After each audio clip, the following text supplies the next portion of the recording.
ang mga kalsada sa buong Batangas at nakapagpatayo ng libo-libong silid-aralan. Ito ang resulta ng tahimik na gawa, hindi tulad ng baguhang purungawa na na ni isang dipa ng National Highway ay walang naipasimento. Ang sabi ng nabasa kong inspirational quotes sa social media, never trust a man who disrespect his mother. Totoo naman po.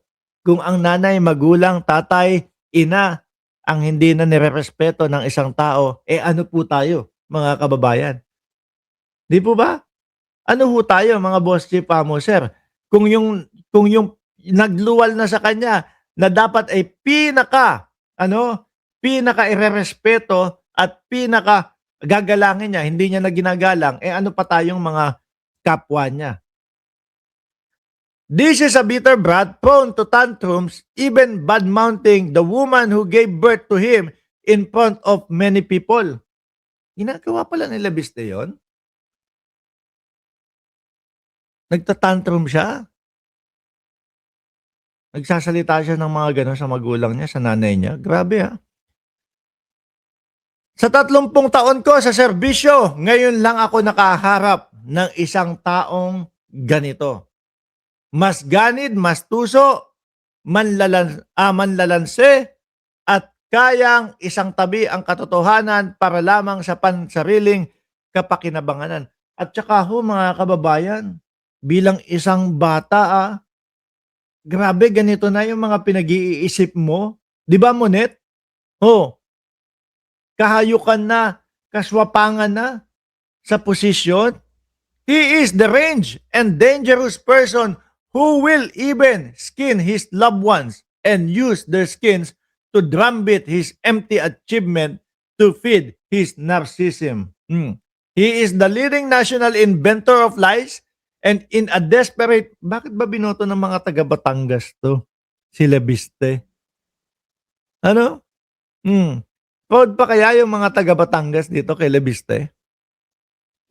He is the leading national inventor of lies and in a desperate move to escape accountability is resorting to lie to divert the issue from misdeeds. Yan nga, yung kanyang sular-sular. May mga mahalagang hamon ang nangangailangan ng ating buong atensyon at aksyon. If he will not stop telling lies about me, it is tempting for me to start telling the truth about him. Dahil maraming pagsubok tayong hinaharap, hindi dapat pag-aksayahan ang isang barker sa circus na kung kailan ay kailangan ay kakain ng bubog para mapansin siya. We should be wary of psychotic sideshow that divert us from real issue and balik na tayo sa trabaho. Sa Batangas kasi may kasabihan, huwag pansinin ang asong ulol na kahol ng kahol. Ipinapahayag ko ito bilang Ralph Recto, isang Batanggenyo. Ito naman kasi si Lebiste, kagaya ho niya, kay Lebiste, mga kababayan. O ngayon, kailangan nila maglabasan ng ebidensya. Ang mamamayang Pilipino, hahagilapin po yung mga ebidensya ni Lebiste, sa kanyang mga pinagsasasabi. Hindi po pwede yung ganyan lang.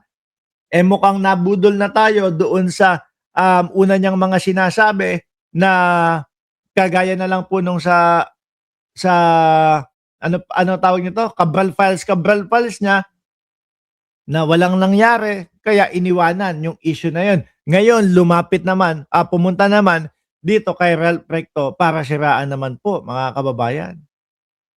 Anyway, pumunta naman po tayo, mga boss chief amo sir, doon sa impeachment ng Vice Presidente. Eto po ba, bago po ba sa inyo ito, mga kababayan?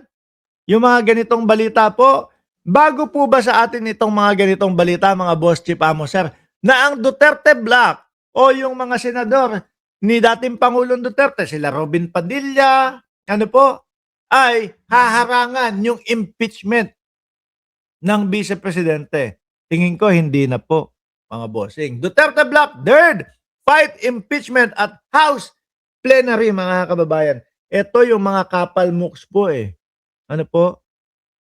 Yung hindi pa nakikita mga ebidensya, hindi pa nailalatag, umaano na yung sasabihin na, "Oh, harangan namin 'yan." Dapat dito sa mga ito, mga boss chief amo, sir, ini-inhibit na itong mga ito. Yung tipo bang, alam mo ikaw ang magiging judge doon sa ano, doon sa impeachment ng Vice Presidente. Pero may lakas ng loob ka na sabihin sa mga Pilipino na, maharangan namin 'yan. Tapos sasabihin pa ni Robin Padilla kahapon 'no, kaninang umaga yung balita kaninang umaga, sasabihin pa ni Robin Padilla, "Eh, 'di ba po sa minority ang trabaho namin, harangan po lahat."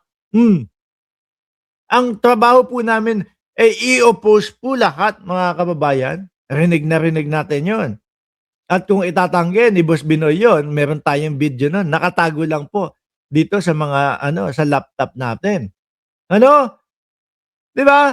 Kung palaging late pero palaging present kahit replay, sabi ni Ronald Dizon. Ayan ang gusto ko kay Sir Ronald Dizon, Maraming salamat po. Etong ganitong balita, mga kababayan, hindi na ho bago ito. At alam na natin, mga boss chief amo, sir.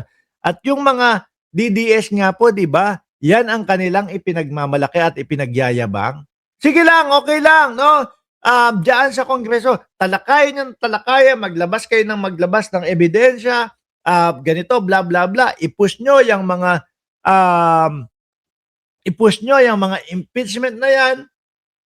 Pero pagdating daw po sa Senado, madami daw po ang bilang nila. Kahit na hindi na panoorin, kahit hindi na irebisa, kahit hindi na aralin ng mga senador, haharangan na daw ho agad. Yun yung nakakalungkot, mga bossing.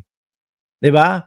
Nakakalungkot ho, mga kababayan, kasi tayong mga Pilipino nag-aantay nung kanilang mga isasagot, pero at nung kanilang mga ipapakitang mga depensa, pero kung doon pa lang po sa Senado, haharangan nila para 'wag makita ng mamamayang Pilipino, expect nyo po, lalo pong lalala ang korupsyon sa ating bayan. Ano po? Siyempre isipin ng mga magnanakaw, i-impeach nila ako or whatever, papasipa nila ako, kakasuhan nila ako, o ganito, ganyan. Huwag kang mag-alala, kaibigan ko yung mga senador na mga ganyan. Papahinto nila yan. Sila ang bahala sa amin. Ganon. Di ba? Yung kay Sara Duterte na, ganun ginawa, hindi na hindi na natuloy, di ba? Ganyan ho.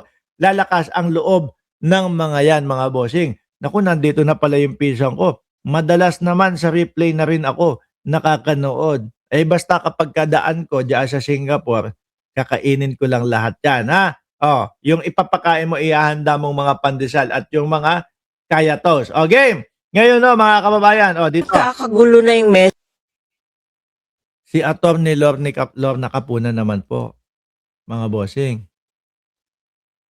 Pansin niya po, doon sa mga abogado, mga dumidepensa, sa Vice Presidente, mga bossing, ay gulo-gulo na sila.